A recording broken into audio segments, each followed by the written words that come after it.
Hello, good afternoon, everyone. Hope you all are doing well and staying fit. I, Anushka Agarwal, welcome you all to this talk show presented by Mangalam Plus Medicity. Today, we have with us Dr. Sachin Ramesh Jain, a renowned orthopedic surgeon, completed his diploma in sports medicine from IOC. He had worked as an ex-Team India doctor at Commonwealth Games, Gold Coast, Australia 2018, where he treated all the Indian athletes like Neeraj Chopra, PV Sindhu, and many more. Currently practicing at Mangalam Plus Medicity as an orthopedic surgeon, I would like to welcome Dr. Sachin Ramesh Jain to this show. Welcome, Doctor. Hello, hi Anshul. So, our today's topic is ligament and sports injury, in which we will mainly focus on shoulder and knee injuries. Yes. So, should we start with the questions, Doctor? Yeah, definitely. First question, कौन सी ligament injuries हमें नी में हो सकती है और उनमें से कौन सी कॉमन है? So very good question. Basically, sports अगर हम खेल रहे हैं तो कोई भी हम sports games खेलते हैं, जैसे फुटबॉल प्लेइंग हो गई, क्रिकेट हो गई, एथलेटिक्स हो गए, है ना? कोई भी स्पोर्ट्स इंजरीज में नी जॉइंट जो होता है वो सबसे ज्यादा कॉमनली इंजर्ड जॉइंट होता है. और नी में बेसिकली एक तो फ्रैक्चर्स है और एक लिगामेंट्स है. तो लिगामेंट्स जब डैमेज हो जाते हैं तो आपके घुटने में इंस्टेबिलिटी या पेन होना ये सिस्टम हो जाता है. बेसिकली लिगामेंट्स हमारे जो घुटने हैं, अगर हम देखेंगे तो ये जो नी जॉइंट है आपका, तो नी जॉइंट के अंदर आपके अंदर के साइड में दो लिगामेंट्स हैं. तो एक लिगामेंट है एसीएल का लिगामेंट जो आगे से पीछे की तरफ जा रहा है, एक लिगामेंट होता है पीसीएल लिगामेंट जो पीछे से आगे की तरफ जाता है, और हमारे पास दो साइड में ये दो लिगामेंट है, ये है एमसीएल और ये है एलसीएल.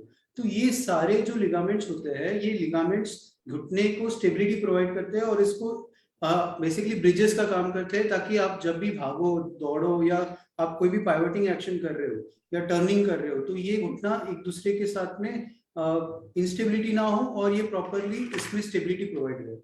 तो ये लिगामेंट्स हो गए. अब इंजरी के मामले में सबसे जो कॉमन इंजरीज होती है वो है एसीएल इंजरीज. एसीएल इंजरीज में जब भी हम कोई भी एसीएल जो लिगामेंट होता है वो पाइवटिंग में काम में आता है, कि भाई आप भाग रहे हो और आप टर्न कर रहे हो, तो ये लिगामेंट जो होता है ये बेसिकली आपका ये टर्न कर लिया तो ये एसीएल जो है ये टाइट हो गया और ये आपके घुटने को बाहर निकालने से रोकता है. और अगर ये लिगामेंट टूट जाता है तो ये घुटना बार बार निकलेगा और ये इसमें अंदर की कार्टिलेज और मेनिस्कस को खराब करेगा. तो जैसे अभी आपने बोला कि एसीएल की जो लिगामेंट इंजरीज है वो काफी कॉमन है. यस. तो आप थोड़ा और डिटेल में बताएंगे कि ये कैसे हो सकती है? सो बेसिकली जो एसीएल लिगामेंट होता है वो पाइवटिंग एक्शन में काम में आता है. चलते चलते हम भागते भागते समझो अचानक में टर्न हो गए और हमारी जो पैर है वो स्टेबल है और हमारी बॉडी टर्न हो रही है, तो घुटने जो है, जो फीमर बोन होती है वो थाई बोन और जो लेग बोन होती है वो टर्न हो जाती है. तो थाई बोन लेग बोन तो है वो स्टेबल, और थाई बोन जब टर्न होती है तो ये लिगामेंट टाइट हो जाता है. जब लिगामेंट के ऊपर प्रेशर इतना ज्यादा हो जाता है कि वो ओरिजिनली इसको खींच के रखने वाला काम से ज्यादा प्रेशर आ गया तो ये लिगामेंट फट जाता है. अब लिगामेंट जो टेयर होते हैं वो एक तो आधे फट सकते हैं, अगर आधे फटते हैं तो हम इसको कहते हैं पार्शियल टेयर या आधा फटा हुआ है, और एक होता है कंप्लीट टेयर जिसमें ये घुटने का जो लिगामेंट है एसीएल है ये कंप्लीटली टोन हो जाता है. हाफ अगर या पार्शियल टेयर्स हो तो ऐसे केसेस में हमारे 50% फाइबर्स टूट गए हैं पर 50% इंटैक्ट है, और वो 50% फाइबर्स जो होते हैं वो हमारे घुटने को स्टेबिलिटी आगे भी प्रोवाइड कर सकती है. तो उस ऐसे केसेस में हमको कोई प्रॉब्लम नहीं आती है. बट अगर ये लिगामेंट जो है वो फट जाता है या कंप्लीटली टेयर हो जाता है तो इसकी जो टाइटनेस है या उसका जो टेंशन है वो निकल जाता है और वो लिगामेंट लूज हो जाता है और वो नीचे गिर जाता है. तो ये लिगामेंट जब यूज में नहीं आता है तो समझो आप भाग रहे हो, रनिंग कर रहे हो या टर्निंग कर रहे हो या फुटबॉल खेलने जा रहे हो, तो ये घुटना बार बार निकलेगा और अंदर की चीजों को, जैसे मेनिस्कस हो गई, मेनिस्कस जो होता है वो शॉक एब्जॉर्बर्स होते हैं घुटने के, और कार्टिलेज होगी, कार्टिलेज जो है वो हमारे घुटने की परत है, स्मूथ परत है जो घुटने को आपको स्मूथ रखती है और अंदर की चीजों को खराब नहीं होने देती और पेन नहीं करती है. तो ये सारी जो कार्टिलेज और मेनिस्कस है वो खराब होना शुरू हो जाती है और परमानेंट डैमेज होना शुरू हो जाता है। तो एसीएल जो है वो सबसे इंपॉर्टेंट स्ट्रक्चर है और सबसे कॉमनली डैमेज होना का स्ट्रक्चर है as a ligament injuries of knee में। तो मतलब एसीएल में जो हमारा घुटना है, हमारी जो नी है, वो ग्रेजुअली खराब होती है। यस, अगर टेयर हो तो ग्रेजुअली आपका परमानेंट डैमेज हो जाएगा। 5-7 इयर्स में कंप्लीटली आर्थराइटिस भी होने के चांसेस होते हैं। तो इस मतलब ये ग्रेजुअली होती है, तो हम इसका ट्रीटमेंट कब और कैसे करवाएं, और क्या इसके लिए ऑपरेशन की जरूरत है? So very good question Anushka ji. तो पहली चीज ये है कि जो एसीएल लिगामेंट है, जैसे मैंने कहा, ये दो टाइप के टेयर्स हो सकते हैं, एक तो पार्शियल टेयर और एक कंप्लीट टेयर। अगर पार्शियल टेयर है तो ऐसे केसेस में आपको बिल्कुल भी ऑपरेशन की जरूरत नहीं है। तो जो बचे हुए लिगामेंट्स है वो आपके घुटने को प्रॉपरली स्टेबिलिटी प्रोवाइड कर सकती है। आपको क्या जरूरत है कि जो आसपास के मसल्स है, जैसे थाई के मसल्स है, क्वाड्रिसेप्स के मसल्स है, उन मसल्स को आपको और स्ट्रॉन्ग करना पड़ेगा एक्सरसाइज के माध्यम से। और जैसे ही वो स्ट्रांग हो जाएगी तो आप अपनी पुरानी स्टेबिलिटी या पुराने चीजों में वापस से आ सकते हैं। बट अगर ये कंप्लीटली टेयर है, 100% टेयर है और उसकी पूरी जो टेंशन है खत्म हो गया है और लिगामेंट पूरा ही लूज हो गया, तो ऐसे केसेस में हमको विदाउट ऑपरेशन हमने ट्राई किया तो ये घुटने खराब होने के बहुत ज्यादा चांसेस है। ऐसे केसेस में हम लोग दूरबीन से ऑपरेशन करते हैं, लेजर ऑपरेशन हम कहते हैं, या हम लोग छोटे चीरे से, मतलब इतने छोटे छोटे 2-3 चीरे होते हैं जिससे हमारे घुटने में पूरा हम लिगामेंट को नया लगा देते हैं और ओरिजिनली जैसे ही पहले लिगामेंट था वैसा ही लिगामेंट आपका बन जाता है। और 6 से 9 महीने में आप वापस से अपने स्पोर्टिंग एक्टिविटी में, फुटबॉल, स्पोर्ट्स, रनिंग, कबड्डी या जो भी आप एक्टिविटीज कर रहे थे, एग्जैक्टली वैसे के वैसे आप पुरानी जो एक्टिविटीज है वो वापस से ट्रेन कर सकते हो। तो अगर हम ऑपरेशन कराते हैं तो ऑपरेशन के बाद के क्या रिजल्ट्स हैं? बहुत अच्छे रिजल्ट्स है। बेसिकली हम कितने टाइम बाद करा रहे हैं ये ऑपरेशन, इसके ऊपर मैटर करता है। अगर सिंपल एसीएल टेयर है और हमने 1 महीने के अंदर अंदर करा लिया और ज्यादा इसमें कोई छेड़खानी नहीं की कि हम लोग थोड़ी देर बाद करा लेंगे या हम लोग अपने गेम्स खेल रहे हैं फिर भी हम नहीं कराएंगे, तो ऐसे केसेस में अगर हमने जल्दी करा लिया तो इसके रिजल्ट्स अच्छे हैं, क्योंकि हमने जो सिर्फ लिगामेंट टूटा हुआ था उसको हमने रिकंस्ट्रक्ट कर लिया। बट इन केस हम डिले कर लेते हैं, हम सोचते हैं चलो कोई बात नहीं, हम थोड़े दिनों बाद करा लेंगे, है ना, चलो अभी कुछ देर छोड़ देते हैं, 3 महीने हो जाते हैं, 6 महीने हो जाते हैं, घुटना थोड़ा लचक खाता है, हल्का सा पेन होता है, पर हम फिर छोड़ते हैं चलो थोड़े दिनों बाद हम देख लेंगे, कुछ काम आ गया। तो ऐसे केसेस में क्या होता है कि सटल इंस्टेबिलिटी जो होती है वो धीरे धीरे धीरे धीरे अंदर की जो टिश्यूज है या मेनिस्कस है वो फाड़ना शुरू करती है। और मेनिस्कस जो है वो शॉक एब्जॉर्बर है। अगर उदाहरण के तौर पर मैं बोलूँ, आपकी कार है, वो कार में शॉक एब्जॉर्बर्स है, और अगर शॉक एब्जॉर्बर्स आपके खराब हो गए, 4 में से 2 शॉक एब्जॉर्बर्स खराब हो गए और 2 शॉक एब्जॉर्बर्स पे आप गाड़ी चला रहे हो कंटिन्यूसली, तो over a period of time जो कार है उसकी इंजन पे प्रेशर आएगा, इंजन पे लोड आएगा और इनमें इंजन फेल हो जाएगा। तो सेम चीज घुटने पे भी लागू होती है। अगर हमारे लिगामेंट तो है ही नहीं और साथ साथ अगर हमारी गद्दी जो शॉक एब्जॉर्बर का काम करती है वो भी खराब हो गई या पूरी खत्म हो गई, तो over a period of time जो कार्टिलेज है जो हमारे घुटने में स्मूथनेस प्रोवाइड करता है या पेन नहीं देता है वो भी खराब हो जाएगी और आर्थराइटिस होना शुरू हो जाएगा। और जब आर्थराइटिस हो जाएगा तो वो परमानेंट डैमेज है, उसके लिए हमको फिर नी रिप्लेसमेंट या उस सिस्टम पे जाना पड़ता है, वो चीज ना हो। इसलिए हमको ये सारी चीजें अर्लीस्ट अगर हमने करा ली तो वो इम्पोर्टेंट है। It is not an emergency, it is not like a fracture कि कोई फ्रैक्चर वाला पेशेंट आया उसको इमीडिएटली हमको ऑपरेट करके कोई नील लाना है, but it is an urgency कि आप महीना रुक सकते हो, थोड़ा सा स्वेलिंग कम हो जाने दो, एक्सरसाइज से मूवमेंट्स ला लो, उसके बाद में आपका थोड़ा सा मसल्स थोड़ा सा स्ट्रांग हो जाए फिर आप कर सकते हो। बट अगर आपने वेट करते करते सालों निकाल दिए, 4 साल 5 साल, तो ऐसे बहुत सारे केसेस है जो हमारे पास 5-5 साल बाद आते हैं, जिसको हम दूरबीन से हम ऑपरेशन करते हैं, उसके बाद में हम लोग लिगामेंट तो लगा देते हैं पर अनफॉर्चुनेटली जो गद्दी है उसकी चूरा हो जाता है पूरा। तो ऐसे गद्दी को हम उसको बचाने की क्षमता ही नहीं रख पाते, तो हमको पार्ट ऑफ इट निकालना पड़ता है और वो जो मेनिस्कस गई वो वापस से नहीं आ सकती। और ये हम पेशेंट्स को बोलते हैं कि हमने इतना लेट कर लिया, ये इसलिए इतना डैमेज हो गया। Okay, so now let's move on to shoulder injuries. So first question है, frozen shoulder क्या होता है और इसके कारण और इसका ट्रीटमेंट क्या क्या है?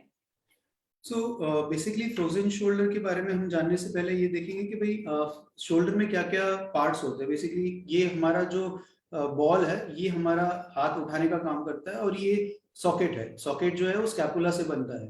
तो ये बॉल और सॉकेट जो होता है वो स्मूथली मूव होता है, बट इसके आसपास अगर हम देखेंगे तो ये येलो कलर की जो स्ट्रक्चर है, ये जो बॉल एंड सॉकेट है उसकी कवरिंग है। तो it is a very very flexible structure. ये बहुत ही लचीला स्ट्रक्चर होता है। जब भी हम हाथ ऊपर उठाते हैं या हम कोई भी मूवमेंट करते हैं, बिकॉज शोल्डर जो है वो सबसे ज्यादा मोबाइल जॉइंट है पूरे बॉडी में। कहीं पे भी इतनी मूवमेंट किसी भी जॉइंट को भगवान ने दी नहीं है एक्सेप्ट फॉर शोल्डर जॉइंट। तो ये जो अगर मूवमेंट दे रहा है तो साथ साथ उसको प्रोटेक्शन के लिए उसने उसको प्रॉपर कवरिंग दी हुई है, और जो कवरिंग है अगर वो टाइट रहेगी तो ये कंधा उठ नहीं पाएगा। तो जो हमारी कैप्सूल है, हम कहते हैं उसको कैप्सूल या कवरिंग, जो कवरिंग है वो बहुत ही लचीली है या बहुत ही स्ट्रेचेबल है। तो यंग एज में जब हम करते हैं तो हमारे मूवमेंट बिल्कुल ही स्मूथ हो जाती है, बिल्कुल ही प्रॉब्लम नहीं होती है।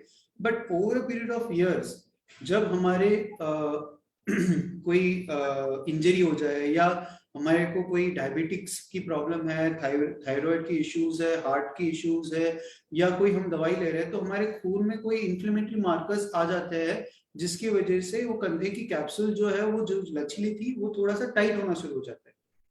तो वो जो प्रॉब्लम है कि हाथ आपका बेसिकली उठ नहीं पाता है ना।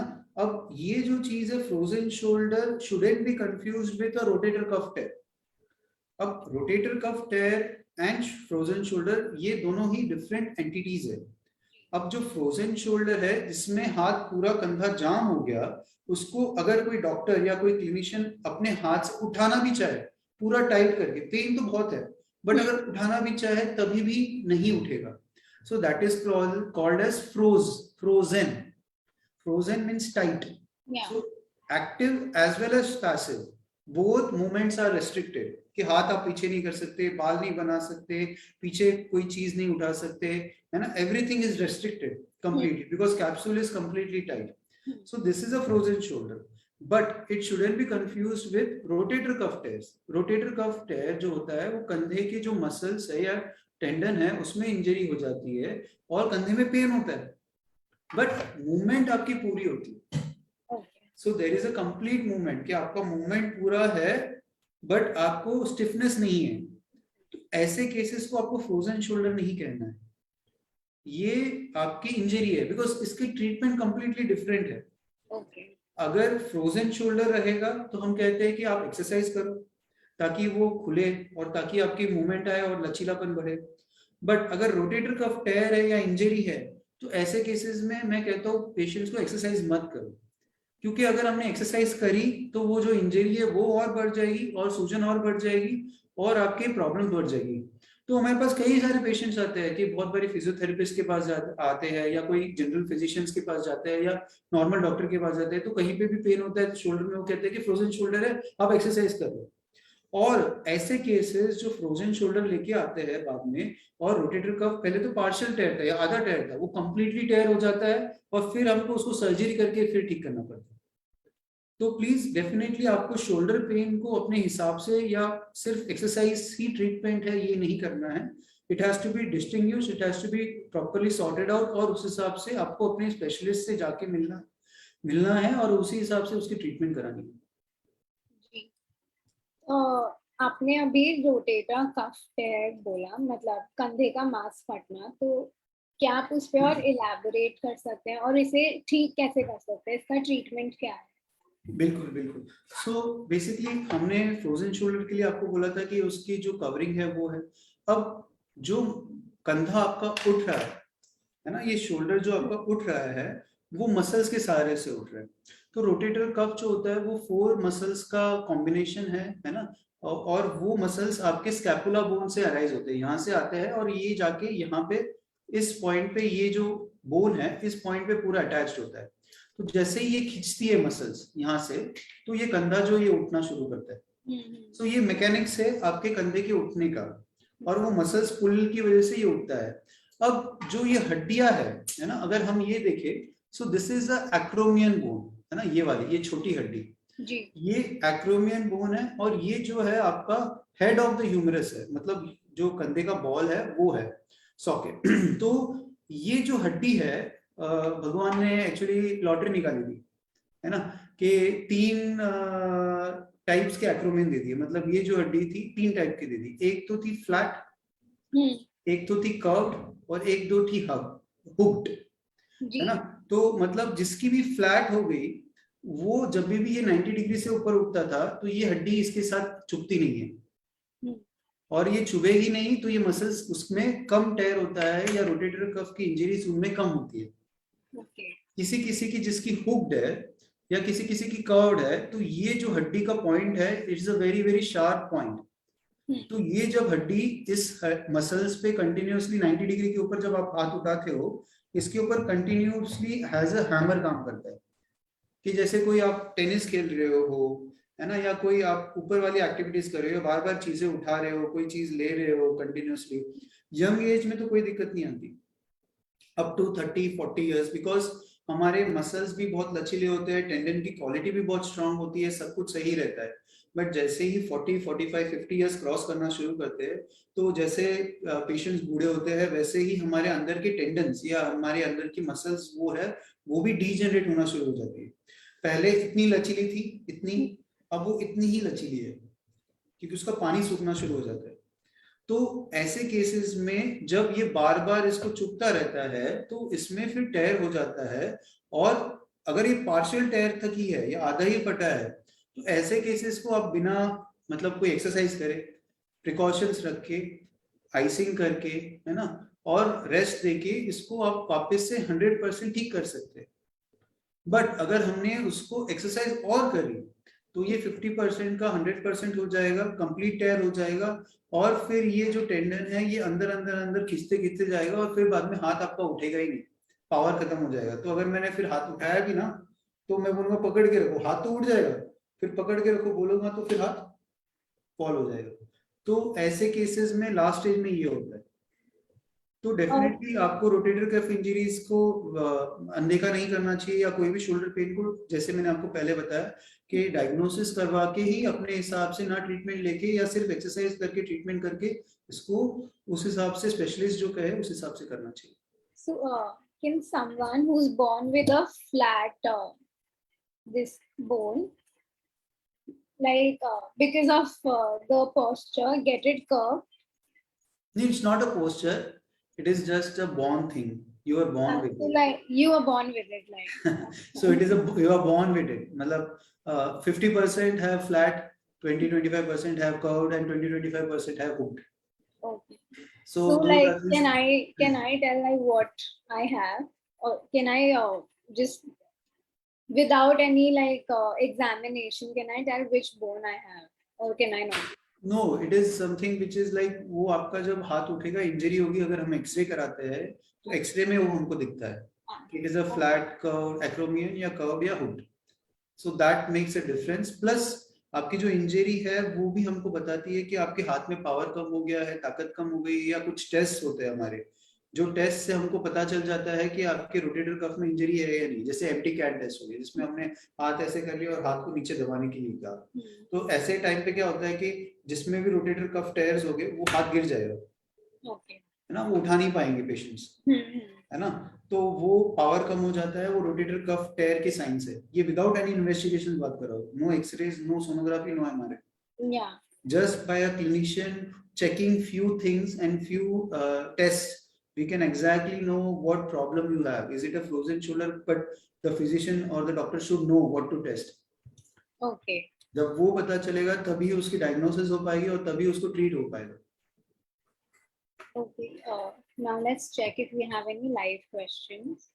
Yes, please. Yeah. Do we have any live questions?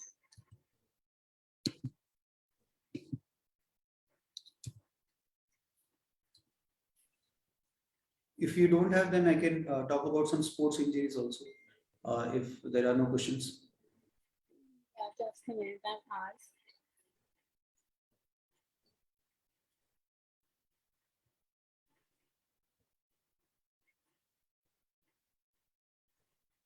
I don't think there are any live questions.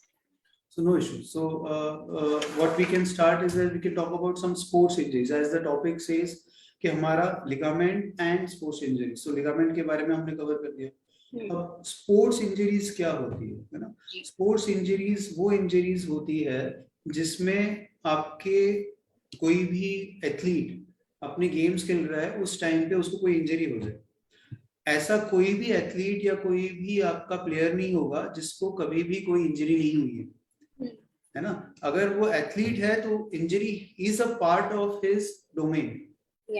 अब जो एथलीट होता है अगर वो एथलीट ने प्रॉपरली उसको ट्रीट करवा लिया या ठीक करवा लिया टाइम से तो then he can go back to his sport and do everything whatever he was doing before. But अगर वो एथलीट ने अपनी जो स्पोर्ट्स इंजरीज को अनदेखा कर लिया या कोई कोचेस ने भी उनको कह दिया कि कुछ नहीं होता, ये तो नॉर्मल है, नो पेन नो गेन, है ना? If those words are there then what happens is sometimes those injuries become permanent.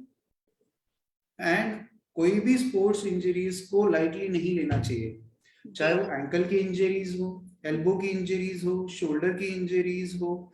बड़े बड़े प्लेयर्स है ना, जो हमारे इंडियन एथलीट्स है जो बहुत बड़े मंच पे बड़े बड़े मेडल्स लेके आए हैं, उनके भी इंजरीज है और उनको भी उन्होंने ठीक करवाया है. और जब भी वो इंजरीज में थे वो अपना बेस्ट नहीं दे पाते थे, वो उनका लो फेज होता था, उसके बाद में हमेशा ही उनको प्रॉब्लम रहती थी. बट जैसे ही उन्होंने ठीक करवा लिया और फिर एक तो है टेक्निक, कि जब टेक्निक भी सही रहे plus you don't have any injury और आपका मसल का स्ट्रेंथ और बाकी जो चीजें हैं और educate warm up and stretches, आपने ये सब चीजें प्रॉपरली करी, then you will do your best and give your best. तो तब आपको प्रॉपरली इसमें एक लेवल से आप अच्छा कर पाओगे. तो डेफिनेटली एनी टाइम व्हेनेवर आपको कोई भी स्पोर्ट्स इंजरी हो जाए, चाहे एंकल ट्विस्ट ही क्यों ना हो, सिंपल एंकल ट्विस्ट हो गया, हल्का सा पेन हो रहा है, माइल्ड सा पेन हो रहा है, बट आप उसको छोड़ रहे हो कि आप अपना काम कर रहे जा रहे हो, तो वो आपके लिए, आपने इसको इग्नोर कर दिया तो वो परमानेंट एंकल लिगामेंट इंजरी हो जाएगी. And every time when you land, कि आप भागते भागते या कोई आप गेम खेल रहे हो या कोई टेनिस खेल रहे हो या बैडमिंटन खेल रहे हो, वॉलीबॉल खेल रहे हो, जंप करके लैंड किया तो एंकल जब भी सटल ट्विस्ट होगा तो आपको एक पेन आएगा, ऐसा लगेगा कि किसी पिन ने आपको प्रिक किया है. और धीरे धीरे वो फिर बढ़ते जाएगी, फिर स्वेलिंग आएगी, शाम तक आपको लगेगा कि स्वेलिंग आ गई. ये स्वेलिंग क्यों आ गई? अगर स्वेलिंग आई है, पेन आया है, मींस दैट इज इंजरी. अब उसमें आपने उसको रेस्ट नहीं दिया, उसको प्रॉपरली प्रिकॉशन नहीं रखा या आपने डॉक्टर को नहीं दिखाया तो वो फिर बन जाएगी परमानेंट और फिर आप अपना बेस्ट कभी नहीं दे पाओगे और वो हमारे हमेशा एक ब्लैक मार्क रह जाएगा, ताकि वो उसको आप अपने बेस्ट लेवल पे नहीं कर रहे. कोई भी एथलीट अगर स्टेट, नेशनल या इंटरनेशनल लेवल पे खेलना है, he has to give his best because he is competing with those level of athletes. अगर इसका थोड़ा भी लेवल कम हो गया या बॉडी में या कोई भी इंजरीज में अगर एक लेवल कम हो गया तो he will not be able to give his best. तो ये बात बहुत इंपॉर्टेंट है स्पोर्ट्स इंजरीज के लिहाज से.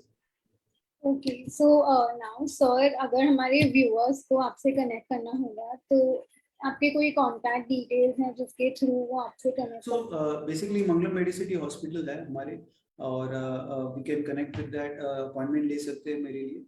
डॉक्टर सचिन जैन है, sports and ligament injury specialist हूँ मैं.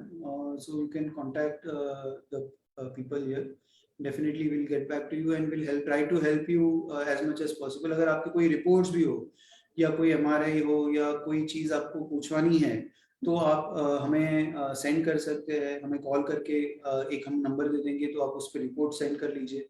सो अगर आपको कहीं दूर से है, out of Jaipur, out of Rajasthan, है ना, कहीं और सिटी से बिलोंग करते हैं तो भी हम विदाउट फीस, है ना, ऑनलाइन आपसे कंसल्ट कर सकते हैं. रिपोर्ट्स के बेसिस पे आपको बता सकते हैं कि हम आपको कैसे हेल्प कर सकते हैं. अगर सर्जरी नहीं करानी है तो कैसे हम करें, और अगर सर्जरी भी करानी है तो हम कैसे हम आपको यहाँ पे बुला के उसको पूरी तरह ठीक करें. तो ये हम डेफिनेटली कर सकते हैं. Okay. Now I would like to express my heartfelt gratitude towards Dr. Sachin Ramesh Jain for joining us today and for his time and effort and for the enlightening talk that we had. Thank you so much, sir. Thank you, Anushka. Thank you so much for the talk. Thank you so much.